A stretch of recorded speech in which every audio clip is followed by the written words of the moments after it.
So I was a little, can't go beyond that introduction, but before we get started, Century wanted you to go to the app, select this seminar on your agenda so that they can send you a survey about my talk.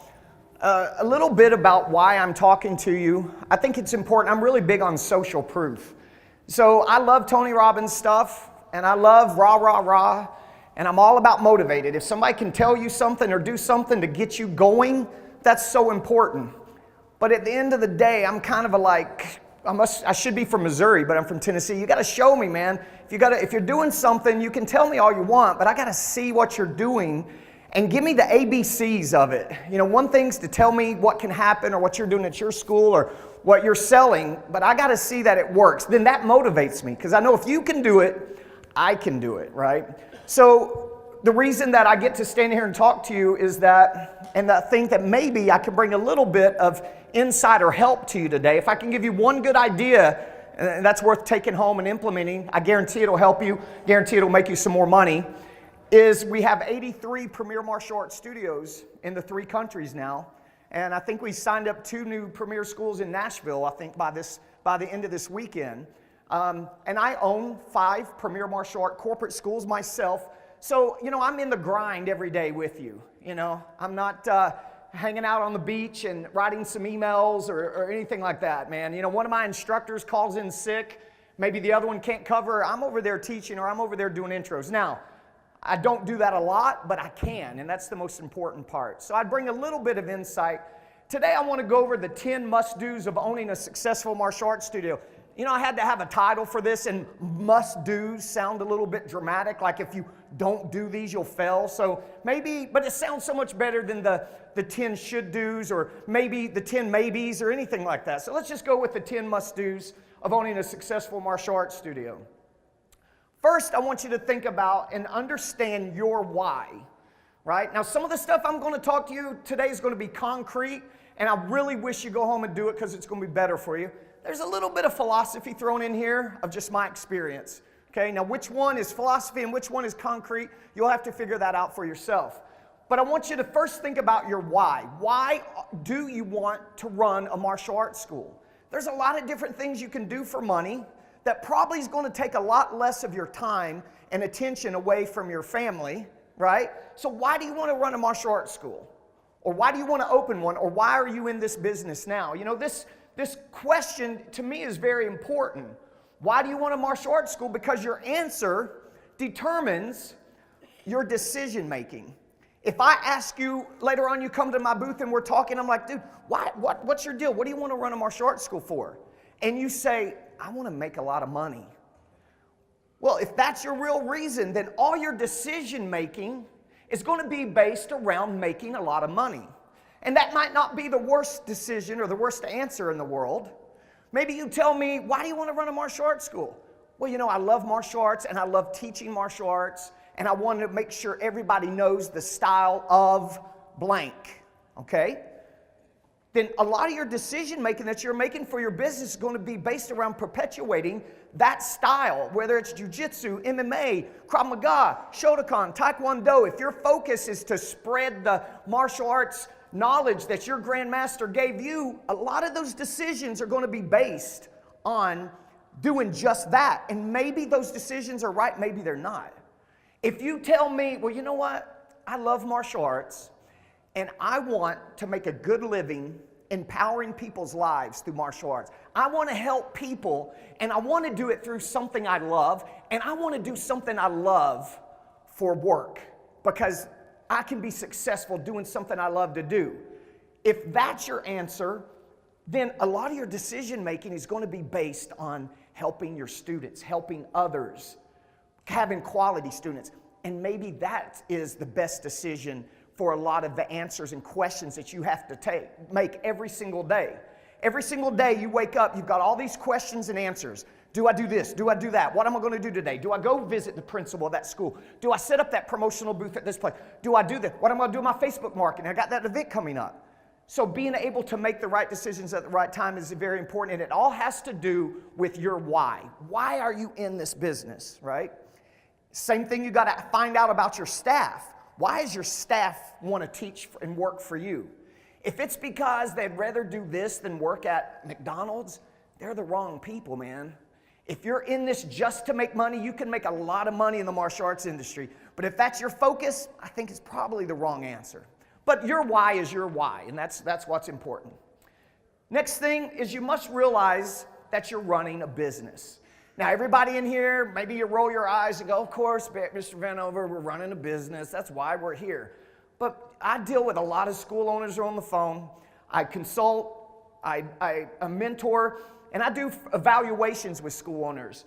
And the answers and the conversation they give me is so much not based on running an actual business day in and day out. You know, that's your must-do number 2, but every must-do, I'm going to give you some insight and just some tips or some high points. The business you're in, actually, is the marketing and sale of martial arts lessons. That needs to be your focus. Teaching those lessons and producing a good quality product student, that is going to be your job that you and your staff do. But realize what business you're in. Realize that you're a profit center. Your job is to make money. Your job is to net money and put as much money in your pocket as you possibly can. Gross profit's great. I hear school owners tell me they make all this money, but they spend it as fast as they get it. So you can make $50,000 a month, but if you spend $50,000 a month, you still made less than the guy down the street with 50 students. It's all about what you end up with at the end of the month, at the end of the year, at the end of your career. So profit has to be a goal, and you know what? There's no shame in making money, right? I do this YouTube show for the past year for fun, and it really took off, Ask Barry V. And I will get guys just blister me on the comment sections, either Facebook or YouTube or email me or whatever, right? I don't really worry about it because I would respond, but I don't want to take a time and attention away from the 5 students they're teaching in their garage to respond to their negativity, right? Because they think for some reason making money is shameful in the martial arts industry, right? So I don't get that. But for us, we have to understand there's nothing wrong with making money. We need to be focusing on making money because when we make money, everything else works out. You have more money to market. You have more money to enjoy life. You have more money to pay your staff and empower them to become martial arts professionals. Next thing is when it comes to business and making decisions based on running business, I like to tell my clients, make decisions. When you've got a decision to make, whether it's about curriculum, whether it's about marketing, whether it's about systems, whether it's about staffing, make a decision. If the answer to your decision will work in 6, 7, 8, 3 locations, it's probably the right decision. But if the decision will only work in 1 location, and that decision is based on your current staff and you, it's probably not the best answer for your business because it means it can't be duplicated and you and that particular staff member are tied to that school forever. And everybody in here, my goal for you is to have multiple locations that you're not at any one of them unless you want to be at them, okay? And that's difference. That's a difference in showing up and having to teach classes and showing up and wanting to teach classes. So all your decisions, if the decision works in multiple locations that you're never at, it's probably the right decision. I know this is a quick tip. Doesn't make sense in this presentation, but please, everybody be incorporated. Have that corporate protection veil between you and your business, all right? Weird stuff happens, and now that social media and the information flies so fast, you got to be able to make sure you're protecting yourself. And there's a couple times in this seminar I'm going to talk about protection, but make sure at least you're incorporated and talk to your attorney about not breaking the corporate veil. A quick way to break a corporate veil is to use your business card on personal finances, personal expenditures. Even if you pay that money back, it's still one of those things that breaks the corporate veil. And if somebody sues you for some dumb thing that's not even real, that a good attorney is going to look, well, where did dude's incorporated, but all of his money is in his personal assets. How do we get to that? What has he done to make a mistake that I can break this veil and get to his personal assets? You don't want that to happen. Next thing is adequate insurance. People call me and they want to be Premier Martial Arts, and I'm like, all right, you got to have this much money and liability insurance, blah, blah, blah. They don't even have insurance. So you got to have you got to have good insurance, not just liability insurance if somebody gets hurt, but you need insurance for sexual assault, right? In case one of your instructors, you don't know them as good as you think you do, and they do something stupid, you need insurance, because when that family comes at you and sues your business, if you don't have insurance for that, they're coming after you. If you've got insurance, then the insurance company's going to step in and take over, something like that, right? You got to make sure you have insurance that if something happened, you had to pay out money, but you don't have enough to pay the total balance, an insurance like Aflac takes up the rest of it. So insurance is very, very important in protecting your assets as every business would do. And then the protection of your students, staff, and yourself.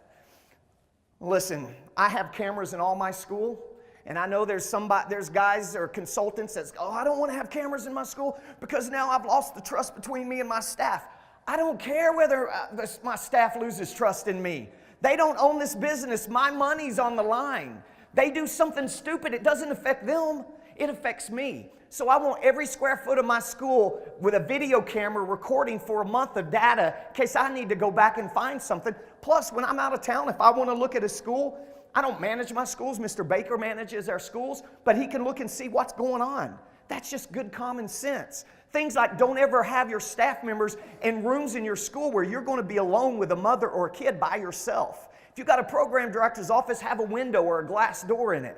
All of those types of things you need to think about. Having continuing education for your staff members, teaching your staff members what is cool things to say to the ladies in your class and how to handle teaching them and touching them, and what's not cool things to say or do in your class. Bringing in a professional, have those type of workshops and seminars for your staff. Are they going to listen? Is it going to keep some weird perv from doing something stupid? Probably not. But if the lawsuit happens, then at least it shows that you were proactive in trying to educate your people. It's no different than is all your staff members CPR certified people, right? Listen, no insurance company in the world covers negligence. And that's where you do something stupid and without foresight. Like having a bottle of Windex laying around where a kid can pick it up and some little kid in the bathroom sees it and thinks it's Kool-Aid and drinks it. You're screwed. So make sure that you're thinking of this type of protection, right, with your insurance. So you're protecting your staff, you're protecting your students, you're doing all the things you can do to protect yourself, all right? Now, some of you in here are like, well, I only have 75 students right now. Start now, start there. Because as many owners and school owners and people I deal with, crazy stuff happens. And it's happening more, I think, because information is so readily available, right? Back when, by the way, I didn't put this on this presentation, but everybody should still be a member of your Better Business Bureau, right? Better Business Bureau is the biggest ripoff. It's like con artist. It's the ridiculous, right? But for $350 a year, if somebody reports you to the Better Business Bureau and you're a member, they take care of it. You respond, it's done. You're not a member, it counts against you, and maybe there's some parents and mothers still checking out your record on Better Business Bureau. But man, there ain't nothing going to help you when you piss off that mother and she gets on Google review or Facebook reviews. And you guys all know what I'm talking about, right? So all of those things we have to think about because we are in business. We're not just a hobby, we're not just an activity. And finally, with your business systems, keep it simple, right? Everything needs to be simple. If it's complicated, you're not going to be able to duplicate it. You're not going to be able to teach other people how to do it. You're going to be a slave to the grind in your school forever. Keep things simple. I like to keep curriculum simple. I like to keep lesson plans simple. My classroom management, when I'm teaching my instructors how to rock the classroom floor, everything's a system written down and simple, okay?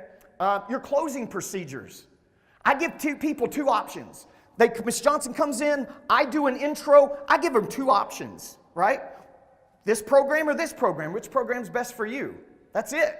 They say, oh, we want to do this program. I haven't even mentioned money, price, or length of commitment. From the program they picked, basic or black belt training, then I show them the pricing. And I give them two more options. Would you like to finance that, or would you like to pay that membership in full and save this much money? Simple, simple, simple, right? Everything you do. Simple is king, right? Speaking of business systems, again, social proof. And I threw in some social proof for you. And I would call these dudes, man, that I put up here. If I don't even remember how many I put up here, but call John Lyles. John Lyles recently broke 600 schools in Lubbock, Texas. I love Texas, people. Lubbock, Texas ain't that much different than Knoxville, Tennessee. Knoxville, Tennessee, where I live, our annual average household income is $38,000 a year. Lubbock ain't much better, but dude's got 600 students, recently opened a second school, completely far away, different city in Dallas, because he's systemized and he runs it. Him and his wife run this like a business. Now, I almost didn't want to put this up here because you guys see 600 students, and what does it mean to you? Right? A lot of you are like, oh man, I'm never going to get 600 students. Or that's bullshit, that guy don't have 600 students. Whatever your thought is, feel free to give him a call and start networking with him. Awesome, nice guy. But the reason I put that up there isn't to make anybody feel bad because you don't have 600 or brag because this dude does have 600. The fact is he has 600 no matter how you look at it. And now he has multiple locations and he's doing massive systems and staff training with his people. But he ain't doing anything that nobody else in this room can't do. There's nothing special. It's simple. Next thing, you got to systemize. Okay? I just mentioned about John Lyles systemizing your business. Listen, systems allow you to do the following. Remove the guesswork. If one of my program directors' percentages stop dropping, now because he's supposed to be doing his intro procedures in an exact certain way, me or Mr. Baker or another manager can go and watch what they're doing and see and easily correct them because we know what works if he's doing it. If he's deviating, we can go back. But if I've given him some lame outline of how to do an intro, like build rapport and teach a personal, but I'm not giving him details, then I can't go back and easily fix what he's supposed to be doing. If my team runs a promotional booth and they don't gather adequate leads and they bombed with like 12 leads and they've been standing there all day, I've got systems to go back and quiz them and find out what happened and easily fix it. It takes the guesswork out of it, right? So every aspect of what you do, from how you answer the phone to how people come in your door and how you greet them, to your 2-lesson trial program or your 6 weeks for $69 experience, to how the classes are taught, to how you train your staff, to how your upgrade systems work, all of that has to be systemized. And it's not rocket science. It's just taking the time to either create your own systems or find somebody else's working and duplicate them to your brand and your system and your school. Next, systems allow us for easy staff training and staff replacing, right? Now I could go on and on about staff, and I have a little section about staff, but sometimes it's time to let them go. The fact that they're so readily available and free to work for you, that's not the reason to hire them. If they're not hitting goals and hitting numbers and being and taking your business and being a proactive member of your staff and taking your business to another level, if you've got to tell somebody to do something over and over, it's time to get rid of them. But a lot of you don't want to fire them. Why? Where am I going to find somebody else? And how? Now I got to train them to do it when I really don't even know what I taught this guy to begin with, right? So systems allow us for simple, easy staff training and staff replacing. Systems allow us to hold our team and ourselves accountable, okay? Kind of the same thing as taking guesswork out. When you're supposed to do something exactly, or my staff is supposed to do something exactly, or a manager or myself, if it's a system, it's easy to go, yep, you did it, or no, you're not. And again, taking that fuzzy gray area out of hoping things get better by the end of the month or by the end of the year to turn this around. Systems take that out and hold all of us accountable. It's easily to track our systems. If you got systems, certain systems going to yield a certain result that we keep up with statistically. If those numbers don't match, you know it's time to go back and make some changes. So they're easily trackable. And systems are duplicatable. Not only for replacing your staff members, but when it's time, I just talked to a friend of mine from a long time. He's ready to open his 2nd and 3rd location, 2 and 3 at the same time. If he's got systems in place that's duplicatable, that's easy. Right now, there's 2 reasons I don't have 25 schools. 1, staffing, where am I finding those people? And for me, it's time because I do other things other than just manage martial arts schools. But man, my systems are in place and my systems are tight. And I'm not ready, my goal is to not open up more schools, but if this young man, I find out he's awesome and he's free and he wants to come work, me and him both going to make a lot of money because I'm ready. It's just a matter, because I know my systems are tight and I can easily duplicate them and pass them on to him fast. Next thing is no successful businesses are without systems. Did you guys see The Founder, the McDonald's movie? No? You got to watch it. It's awesome. Right? Ray Kroc was an ass, but he was a smart asshole. Right? But in the movie, they talk about how McDonald's designed the systems on the sidewalk with chalk and had their staff members practice moving around outside in the parking lot to make sure the flow was fast and efficient. That was cool. That is systems. All businesses, whether you own a shoe store, a nail salon, those all have systems in place they operate from. These people are not just guessing and opening shop and people show up and let's teach them something and they leave. Everything is a system. And systems make your business sellable. How are you going to sell your school someday? What are you going to do?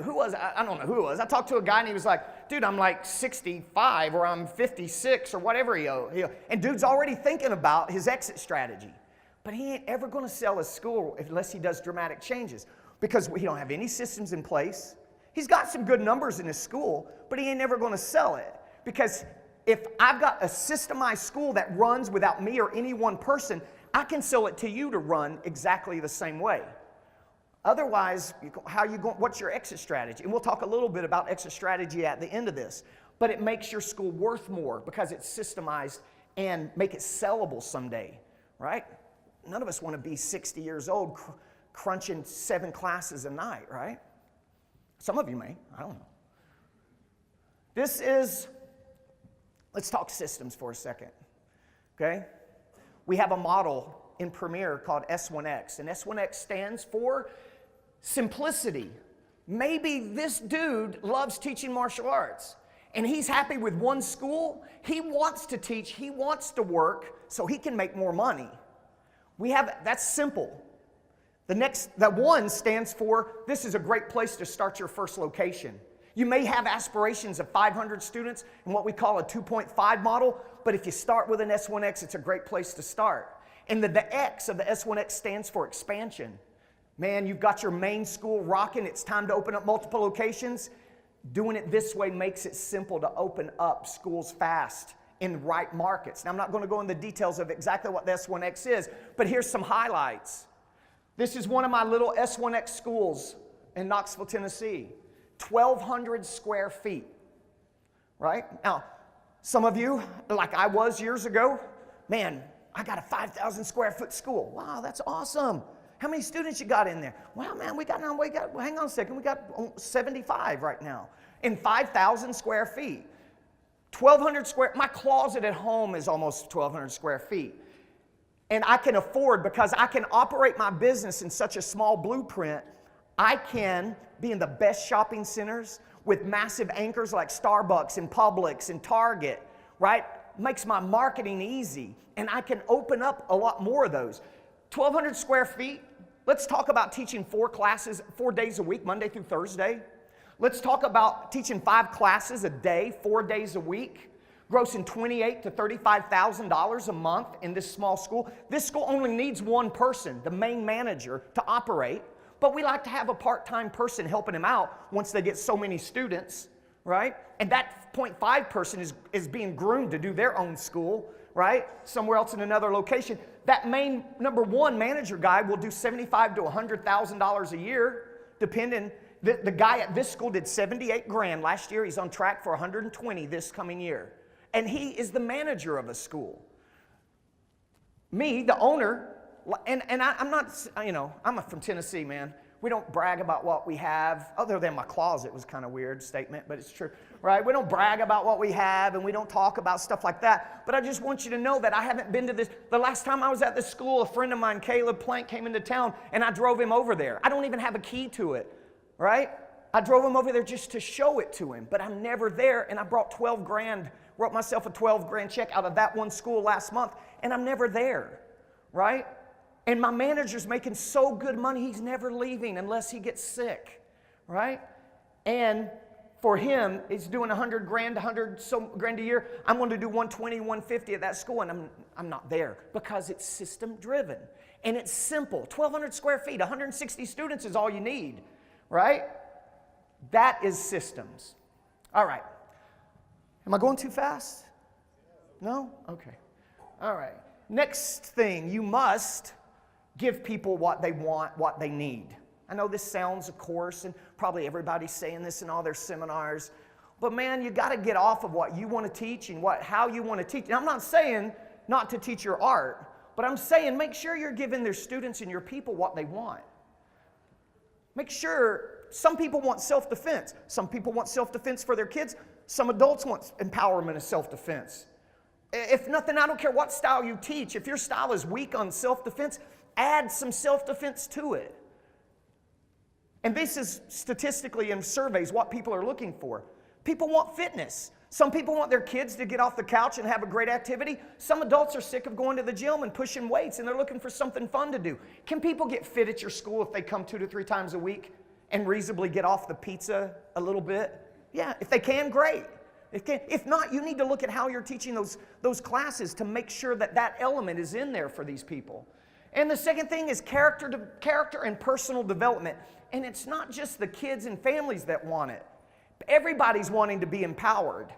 If I could give you guys for your classroom floor, one piece of advice is make sure you have an extremely tight, awesome character development program that's organized, okay? And of course I have that for you. It's in that magazine right there, but it's not about me, right? Because that's the powerful part. When you huddle up those students in class and you're doing the personal development talks with those kids, that's the powerful part. All these social media people are giving some great advice. Go Facebook Live once a week when your instructor's huddling up those kids and doing your personal development talk, right? And the next thing is a good drill for skill program where you're having fun and excitement. Now there's a lot of things to the classroom floor that can make it exciting and for the parents.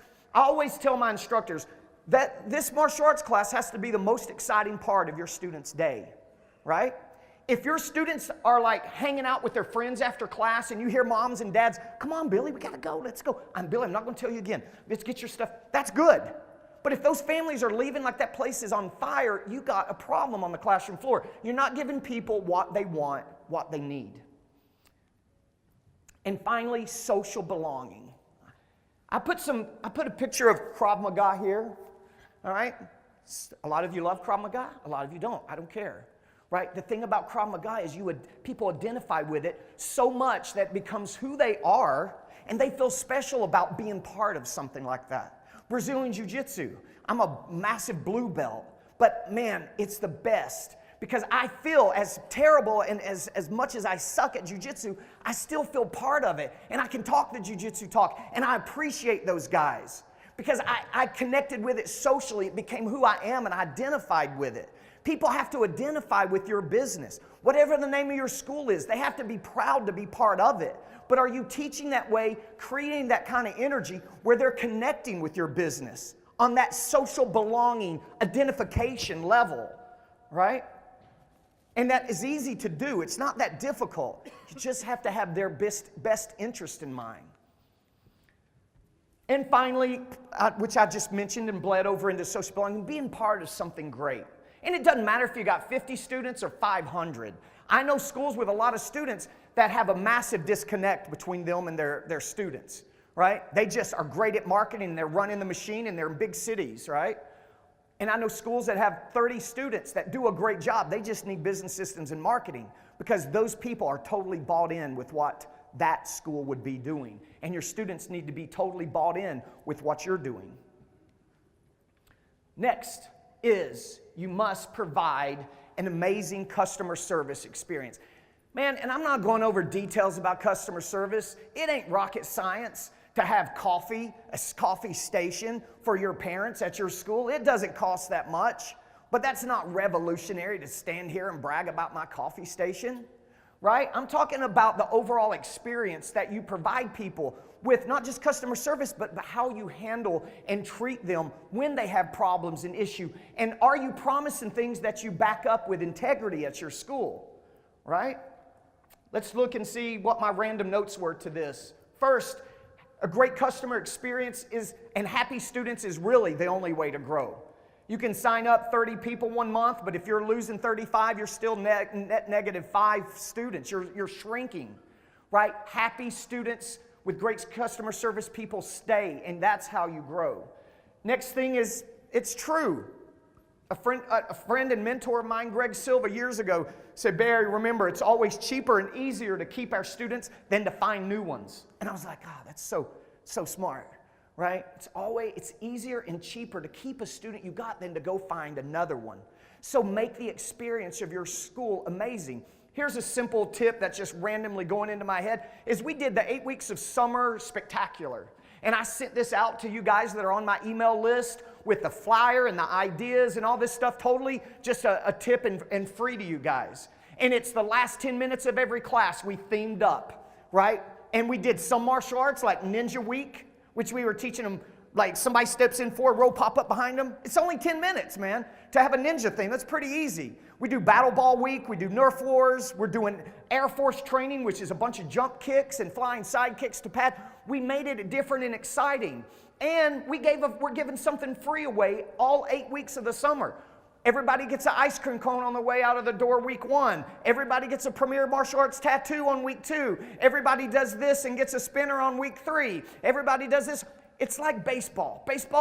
Sorry, baseball fans, but it's so boring. They have to give you free stuff to come to the baseball park. It's like free bat night for the Cincinnati Reds. Same concept, except we're cool and exciting. But we're keeping that retention high over the summer.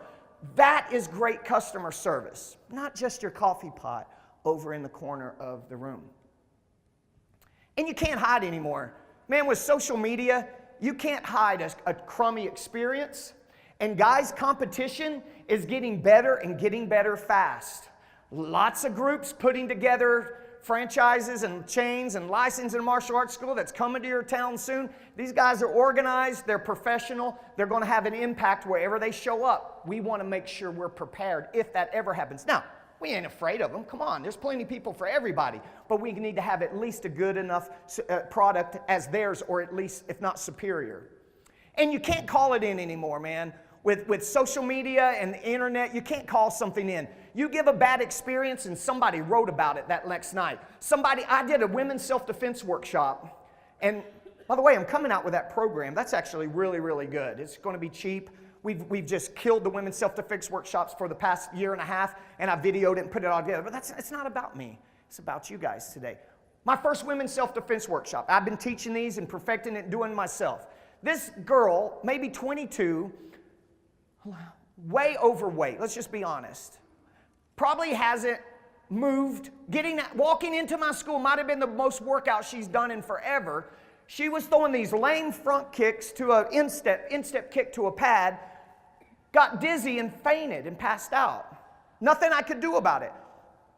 I don't even remember, is the insulin dropped or she just passed out because blood hadn't rushed out of her legs that fast in years? I'm not exactly sure.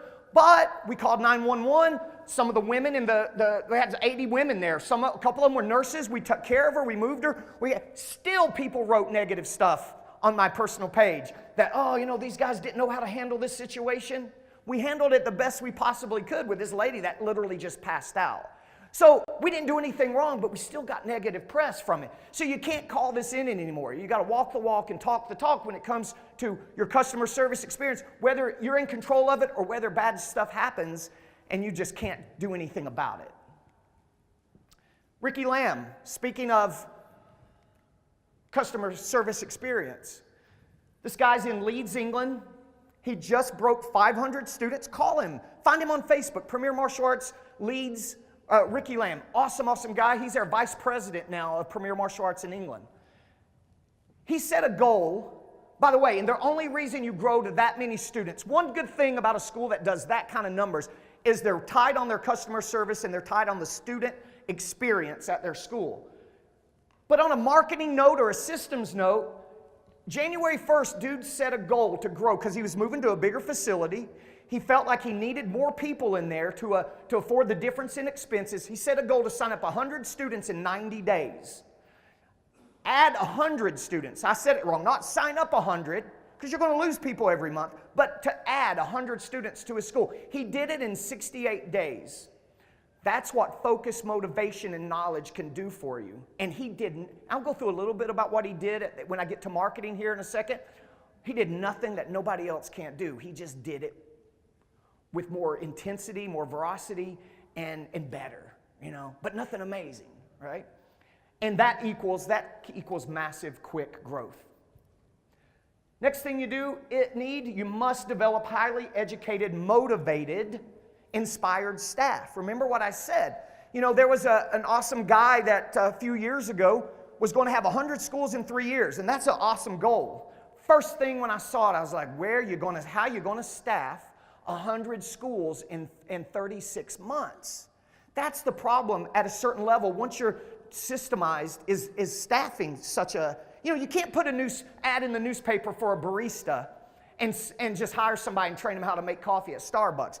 Us finding qualified staff is difficult, and once we've trained them, guys, we got to keep them and we got to pay them what they're worth, because you're never going to go to the next level without qualified, awesome staff members.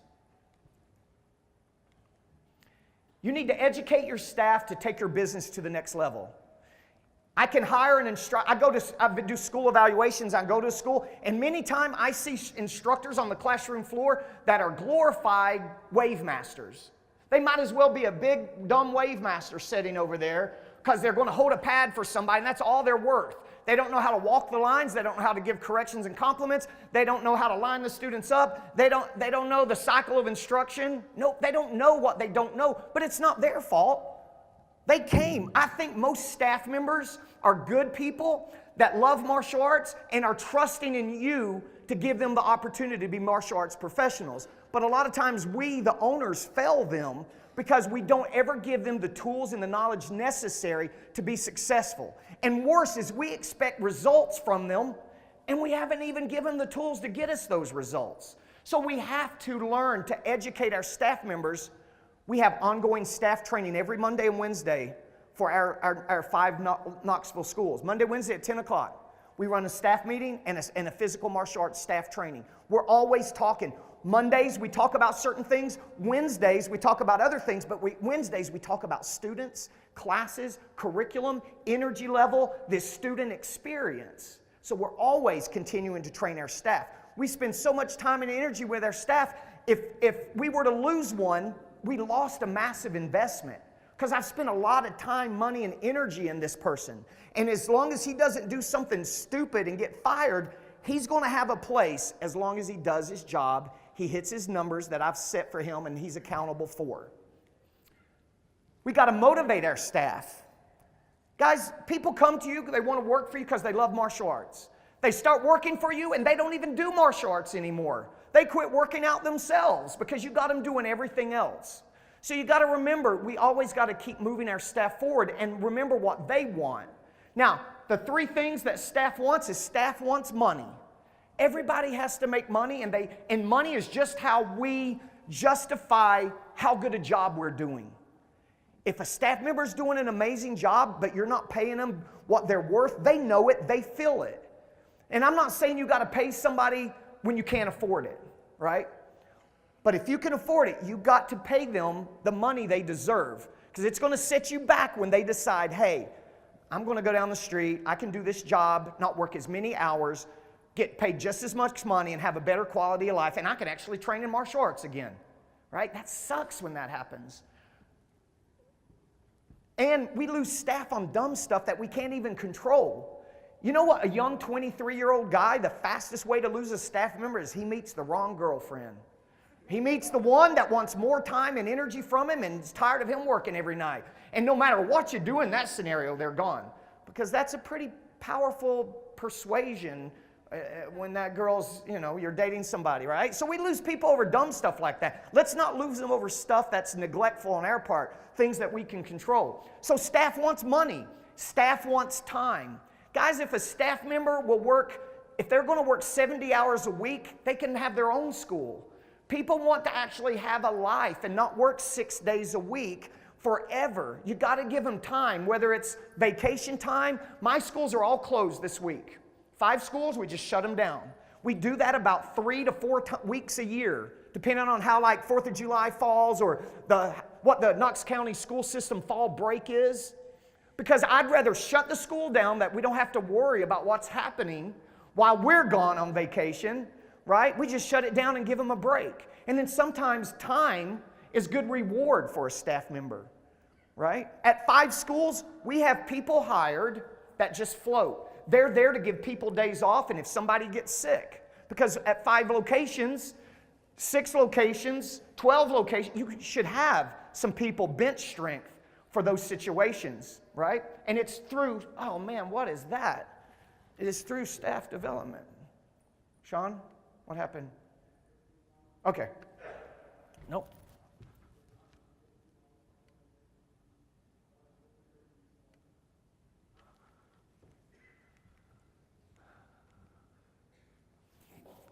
So we got to motivate our staff. We got to pay them what they're worth. We got to give them time and understand they need to have a life and not be a slave to your grind and whatever else they want. I've helped staff members buy homes. I've helped staff members buy cars. I can't help them get a girlfriend, and I'm not even good at advice on all that, so I can't really help them there. But the point is, know what your staff's goals are. This guy just got married and his wife is pregnant. He's got different goals that I need to be in tune with, right? This kid just graduated high school, is going into college. He's got different goals. You got to know what your staff members' goals are and help them achieve those goals, not only because it's the right thing to do and uplifts them, but you want to let them know you care and let them know you're there for them, right? So whatever else that your staff members want, you're trying to figure out. You're kind of in tune with helping them reach their personal financial goals as well. You got to inspire your staff members for the future. Why? You got to paint whatever your goal in your business is. Hopefully it's a virtuous goal that makes sense. But you got to make sure your staff is on the same wavelength as you. We have one instructor in our organization that is not on the same wavelength as us. And we've tried several times to figure out, he's an amazing instructor when he hits the floor, but his personal life is destroying him, and it's going to cost him his job. And it's painful for us because this guy is awesome, and we got a little time, money, and energy invested. But I'm fighting the good fight to try to figure out, can I overcome his own challenges so it doesn't affect him at work? He's not buying into what we're trying to achieve. He's not in it for the team. He's in it for himself, right? He makes decisions based on the image he has in our school and the people he knows inside our school. He's not following the team philosophy, right? So we want to make sure our team is in tune with our goal and they understand we're trying to leave a legacy, not just for our students, but we're trying to leave a legacy for them because I want each one of them to manage or own their own location in the future.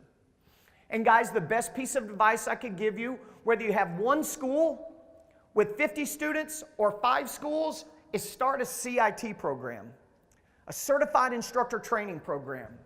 And of course, that information to do that is all on our Instructor University. But start a program of people. Some of our schools actually sell this program to adults. Some people do it as volunteer. Adults in your school that want to learn how to teach martial arts.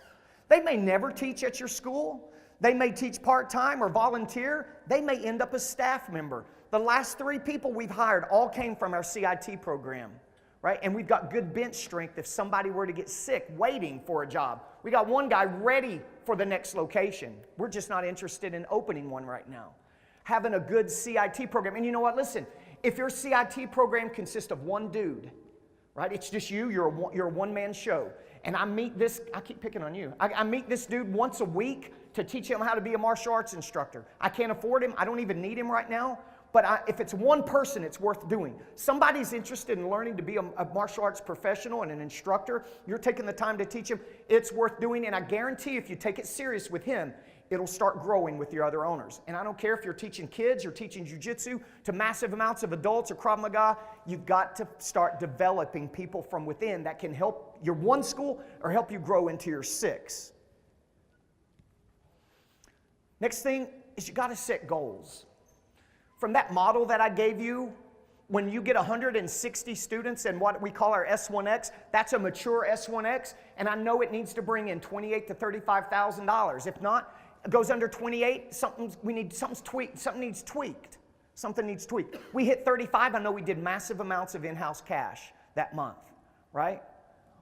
But we have goals for the number of, we have goals for the number of leads we need to collect. We have goals for the number of of calls and appointments that needs to be scheduled each week. We have goals, the number of birthday parties that need to be conducted on a monthly basis. We have goals to the amount of down payments paid in fulls, the percentage of equipment packages sold from new members and upgrades. We have upgrade membership goals. We have financial goals. Without goals, you're just blindly running. What time is it? Anybody? Because it seemed like I'm up here 10 minutes, but I'm probably like an hour. What time is it? 3:20. Okay. So I liken goals to, and statistics, okay? You need to keep track and analyze accurate stats. Hopefully whatever software you're using tracks those important numbers for you automatically, right? But I always tell this analogy that, you know, let's say you're on a journey across country and you're driving this killer sports car and you're going from New York to LA. That's your goal, is LA, right? Something goes wrong, one of the warning lights comes on the dash, I better pull over and pay attention to this, or because something's wrong with the car and it's going to impede me and keep me from reaching my goal of LA, right? Well, our business, the only way we can do that with business is to keep statistics. It would be nice that at our desk we have these program director lights, intro lights, marketing lights. When something comes on flashes, we know something's wrong. But it doesn't work that way, right? Only way we can do that is through stats. If you don't keep stats, when something goes wrong in your business, by the time you realize it's gone wrong, it's usually done damage, maybe even irreparable damage that can't be fixed, or it really hurts your business, and now you're in crisis mode. When if you had just looked at some simple numbers every week, it would keep you from that situation. You must make your marketing a process. You can't haphazardly just simply market. And guys, as good as Facebook is right now, and as good as web leads and email marketing funneling is, it shouldn't be all that you're doing. Because I guarantee if we had an open conversation in here, you guys don't, your email marketing, yes, you're selling leads, you're getting leads through your website, but not enough to hit your goals, right? Yes, you're getting appointments set, you got the email marketing funnel happen, but we need to do other things, and we need to organize those things like it's like taking out the trash. Marketing is part of teaching classes, taking out the trash. Now, I do a complete 10 minutes. Okay. I do a complete workshop. I can do this for 2 days, right? Depending on how detailed I want to get into it. It's called Martial Arts Market. It's the 9 of 9. These are the 9 things that we do for marketing that we spend 90% of the time on, that we get 90% of our results from. Do we do some small things outside this? Yes. But this is what we found, at least in my 83 schools, that get us the results. We have a great website, that SEO is great, and we continue to add blogs to it to bring and keep our SEO high. We do Google AdWords campaign, which I didn't know when I first started. I have tech guys, and I'm like, you do the Google AdWords, man. Why do I need to pay some company to do it? A company like Logical Positions, that is a fast-growing company, is a major player in this arena. When they explained how they do Google AdWords and the A/B ads, and they did a different ad for every type of facet of our school, I was like, there's no way we can keep up with that. So I think Google AdWords is very important, and having an outside person do it. They're going to work within your budget. Logical Positions is the name of the company we use. Whatever. I'm sure there's other companies that do the same concept. Right now, Facebook and Instagram and social media is so important. And there's plenty of great speakers speaking on that this weekend, right? And email marketing, okay? Facebook, yes, we can make direct sales from Facebook. And yes, we can schedule and promote events from Facebook. But a large, important part about Facebook is gathering the lead that we drop into an email marketing funnel, and then over the next 90 days is where the real sell happens, right? Have you ever put something up online on Facebook and to sell an intro and you just didn't get anything, right? Or you got 1 or 2, right? Because it's like in the digital marketing world, it's like asking somebody to marry you on the first date. We haven't earned the right for their sell yet, and we do that through great content on social media and through great content and smart email marketing plans. That's all the new digital marketing stuff that we're using that I feel is so important that you need to investigate and implement. Now, the traditional marketing that I've done for 25 years is still really, really relevant. Martial arts birthday parties. I know some awesome jiu-jitsu guys. Vitor Ribeiro in New York City is a friend of mine. They do martial arts birthday parties. So he's not too tough to do that. It's a great source of leads, great source of students. I think Farbour says that martial arts birthday parties is #1 method of signing up new students, right? And I could give you a lot of other examples from school owners that I know. Promotional booths, still very important to get out and meet people in your community. I just met a guy from Bobby Lawrence Karate School in American Fork, Jared Stout, I was speaking to. They signed up 45 students last month. That all came from leads they did from a promotional booth last month in early June. And that resulted in 45 students in the past few weeks that they've signed up. Presentations. Presentations are my mass intro systems. But nowadays, we don't just necessarily go into public schools and individual teachers' classes. We don't always do the guest PE. We'll go into Boy Scouts, church groups, anywhere there's a group of students, kids or adults that we can present to and excite and invite them back to our school on Saturday to take the second lesson, the second experience, in which I can offer them a today-only special offer. Ricky Lamb, 100 students in 90 days. #1 way he grew his school in 68 days was mass intros, right? And if you got mass intros down, fastest way to grow your school is mass intros. You need all the other stuff, but if you really were in a crunch, you could go out and do enough work in your community and have enough mass intros to really grow your school fast. And B2B is part of that, business to business. Guys, where are people? Marketing is not complicated. During the school year, 80%, 75% of our market is set in the public school system. So we need to know how to market to that school, whether it's flyer approval, school presentations, working with the PTA, doing a fundraiser for that school, after school enrichment programs. That's where our market's at. Let's go to them. Where's our adult market all day? They're at work. The important, cool thing about B2B is I can have one conversation with somebody, an HR type person at a company, one conversation, and I can network and affect and reach hundreds of people in that company. I always tell this story because it's shocking to me. There's a restaurant across the street from one of our locations that I happened to be in at lunch. They have 228 employees in a Cheddar's. I don't know if you know what a Cheddar's is, right? 228 people in that one restaurant. Now think of all the restaurants and businesses and companies that you could have one meaningful conversation with and set up a self-defense workshop for their team. You could set up a corporate discount for their employees. You could even have an open house with different events that market and show what you guys do in your school to that company on a Saturday or Sunday. And what you're doing is a bunch of little mini mass intros all day long, right? That's B2B, and that's important. And the next thing is, actually, we've changed RAC cards to referral programs.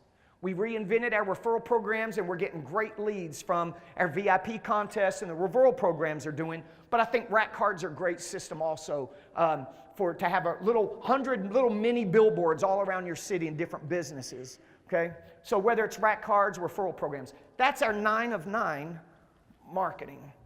Now, I have to speed on because I didn't even get to the good stuff yet. Okay, so I can blow through this. Next, you got to make sure your business is its best. God and the devil are both in the details. Now, I also believe in first things first. If you're in a crunch, you're growing, you're a one-man show, you have limited funds, right? You don't have to worry about being the best at every little thing. But once you've arrived at a certain level of success, you need to make sure that you do all the little details to make your business run. And I'm going to leave that at that so that I can get to the last thing you need to do. The number 10 thing is you got to decide what is your next, right? What is your next in your business? Your next may be to get busy and grow it and implement these systems. But at one point you've got everything in place. You got to determine what your next is. And your next may be enjoy your success and work it, right? I know plenty of people that have tried to open up multiple locations and it ruined their existing location. Because all it did was take money, time, energy, and resources from the cash cow that they had, the one school, and it took away from their existing to their second location. Now they got, instead of having one amazing school, they got 2 crummy schools and a lot more work and a lot more stress. There's nothing wrong with one location and making great money from it. So you come to these events, you hear people in multiple locations, you get excited, you go home, just make sure you're ready for that jump because school number 2 is the hardest. Once you systemize 2 locations, 3, 4, 5, 6 is great. But number 2 can be a bear, okay? Next thing is duplicate your process. Maybe that's your next step. So your next step is actually to open up schools 2, 3, and 4. Be a multi-school owner and get yourself out of the business. Teach when you want to teach, travel when you want to travel, train from who you want to train from, and do what you want to do, and step back and be a business owner and operator. Maybe that's your next. And maybe your next is to plan an exit strategy, right? It's time to retire, or it's time to sell this, it's time to move on. We always need to be thinking about an exit strategy in any business that we're in. Now here's an idea for you. I kind of outlined that S1X for you, right? So whether you want to keep life simple and you want to work inside your school, minimum employees, you love teaching martial arts, and you like to have 3-day weekends every weekend and have a lot of time to enjoy life and your family, so when you show up on Monday, you're ready to give the best to those students, that's the simple part. Or it's your first location is the 1. Or it's time for multiple locations is the X. Okay? What about this? What about having 6 locations? Me and Mr. Baker are doing this on 12 right now. Okay? We're at the decision. Either we're going to open up 7 more locations, or we're not going to do any more right now, right?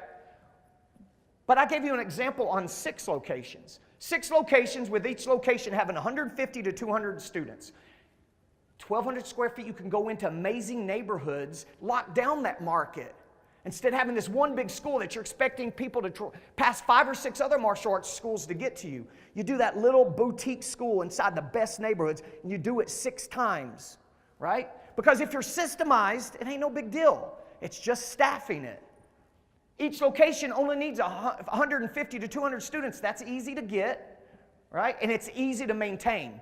I know I've got more time. I'm running out of time, but a friend of mine turned me onto a book, Malcolm Gladwell, The Tipping Point. It's a great read, okay? In that book, it talks about why do we, modern day society, put so much admiration on movie stars and rock stars and politicians and all of that. We're keeping going. We're not stopping right now, okay? Why do we do that? Well, it goes back to the tribal days of hunters and gatherers. Hunters and gatherers would group into about 150 people in which one dude could control them. The biggest, strongest, meanest dude was the king of the tribe. And him and his second and third guys could control 150 people. They could manage it. Once the tribe got beyond 150 or so, the tribe would split, and that would grow to 150, and more, that would split, and so on and so on. But it's true. One school with one manager can know every family, every student between 150 to 200. You start getting 300 and 400 and you don't know all your students. It becomes this beast that you have to work. But 150, man, 150 to 200, you can maintain that, keep that, and duplicate that. How about these goals? How would you like to have the goal of signing up 10 new students a month and upgrading 5? That's it. Maintaining 160 people. You actually need to lose 10 students a month so you have room to sign up 10 because you need down payments, paid in fulls, and equipment package sales and upgrades from the new blood, new energy coming into your school. That's a sweet spot to be in. But you do it 6 times. And you, the owner, you net 8 to 10 to 12 grand a month in each location, whether it's 6 or 12, and you're running the business, right? That's going to be $40,000 at 6 schools for you. $480,000 a year, $5.7 million in 10 years. Because I'm on a 10-year track and I'm selling them, right? And then you sell them. Who better to sell them to than the manager that you spent 10 years grooming? You've taught him how to spend his money, save his money, keep his credit clean. You've got the P&L. You take all 12 or 6 people to the bank. Boom. I need you. These people are buying my schools. They've been managing it. They've been operating it. Here's the numbers they've done. They have the money for the down payment. And you cash out. And that's going to be another 3-point-some million. So how much ever you saved, that's money to retire. That's $5 million is the way I look at 6 schools in 10 years of work if you're smart. I think you can live pretty fat on $5 million, just the interest alone, the rest of your life, right? And it's 6 locations. 6 locations if you're smart. It's not that hard to do. 12 locations if you're taking things to another level. But let's get to 3.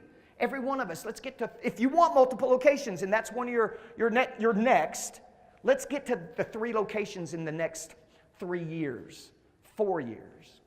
Guys, I always end my seminars with 2 thoughts, and you guys have been patient, and I'm sorry that I went over. There's 3 things, 3 facts about our industry that I think should motivate you to get up and want to do whatever it takes to be successful in this industry. And this comes from dealing with so many school owners and people that I've known from the years. First is you can go from 0 to hero quick in this industry if you want to and you do the right things. Added 100 students in 68 days because he had systems in place, right? 100, you can go from 0 to hero quick. Second thing should motivate you and your staff to get up and make things happen and do whatever it takes is you can make as much money in this industry as any other industry out there. I'm not in doctors, lawyers, scientists, blah, blah, blah, businessmen, whatever. As much money as anybody else. It's great that we're in an industry where we're not pigeonholed to a certain amount of money. I got friends that are police officers in Tennessee. They love being a cop, but God bless them, they have to get side jobs and side security jobs to make ends meet. Right? We don't have to do that.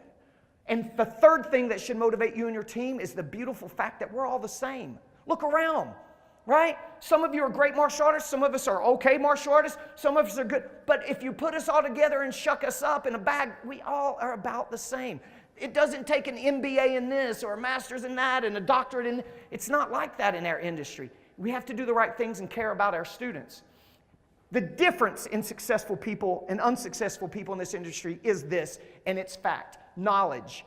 Too many of you spend too much time spinning the wheel trying to recreate your own thing, and you're killing and wasting time. And by the way, money not earned is still money lost. Potential money that you should be earning is money that you lost forever. Think about that. Knowledge is the difference. Focus, being able to focus on task at hand and do first things first. That's important. That's the difference. And motivation. It doesn't matter if you're super successful, you're burning candles at both ends. You got to have the motivation to keep going when things get rough and when things are great. Just keeping the system moving. Those 3 things are the difference. And finally, there are 3 types of people in any industry, not just ours. There's people that make things happen. There's people that watch things happen. There's people that make things happen. They're the doers. There's people like to step back and be part of what we're doing, be part of it, but they ain't doing anything. They just want to hang out with us, right? Or hang out in that industry. They're really not doing anything and making an impact. And those are the people will be the 3rd type of people that wake up one day and wondered, damn, what happened? Why did I have to go get this job? Why did I have to close my school? Why am I going back to this security job, right? We have to make things happen. So hopefully that you guys either got good information from this or the other seminars that you're doing. Main thing is go home, get a few good ideas from this weekend, and do something with it. Thank you guys so much.